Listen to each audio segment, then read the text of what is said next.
So guys, what do you get if you cross a German 50mm mortar shell with a lump of concrete? That's the question we're going to answer in today's episode.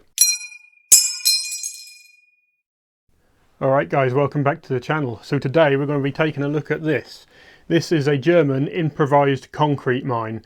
And let me butcher the name here if I just refer to the one document I found on this, a Schutzenmine WW2 So let's take a look at what this is and how it actually works. So as many of you know, during World War II, Germany had some pretty big resource problems, and that led to them coming up with some fairly ingenious inventions in many different fields. One of the things that I used prolifically was concrete mines. Now, there was types of concrete mines that were uniform, and there was other improvised mines like the one I'm holding here. So I did a bit of research and I found it almost impossible to find photos of an improvised mine that looks exactly the same as this. I managed to find one picture which referred to this as the Schutzenmine WT and shoe this with a 50mm mortar embedded to a lump of concrete, the bottom and fins removed, and what looked to be a modified mortar fuse fitted into the top of it. Now this particular Schutzenmine has not got that modified mortar tube.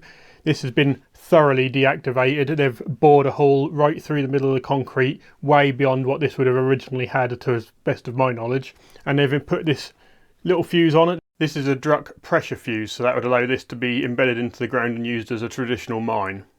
So essentially this is a way of getting more mines. If you haven't got the exact resources to make the factory fancy metal mines, you can get yourself a 50mm mortar. In theory you can do this with grenades as well, embed it into a lump of concrete, bung a simple trip fuse onto it or a pressure fuse if you wanted, and then you've got very cheap mines, and essentially all they're doing is blowing you up with concrete shrapnel instead of metal shrapnel. So let's bring you in for a closer look at the Schutzenmine.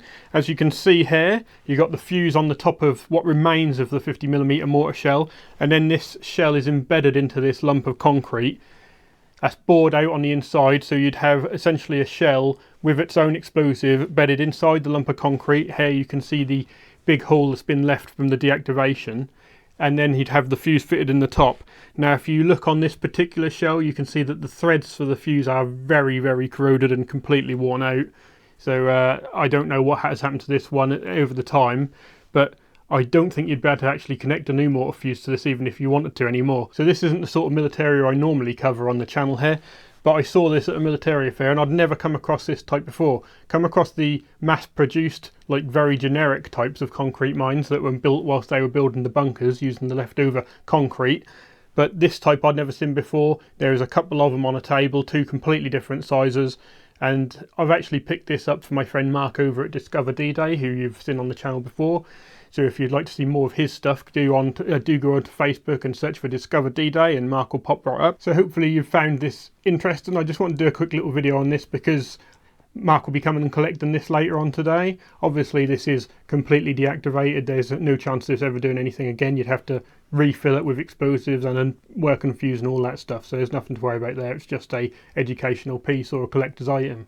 So I thought I'd quickly show you this, even though I couldn't find tons of information about it online, just because it's a very strange little item and I thought it might interest some of you. So I hope you enjoyed this little video guys. I've seen this Schutzenmine, something a bit unusual. If any of you happen to have any more information on this mine, can give me ideas or details of the exact fuse that it would have had, if this maybe isn't the correct fuse, or photos of documents, anything referring to these, I'd be very grateful. I'm sure Mark would really appreciate to have some documented, you know, information on exactly what this type of mine was. If you enjoyed the video, please do leave a comment down below. What do you think of the little mine and the tiny little fuse? I suspect this is the incorrect fuse. What do you know? Help us out here. This is an unusual piece. We need more information about it. So if any of you German collectors see this and you know a lot more about this than what I do, then please do share the information with us.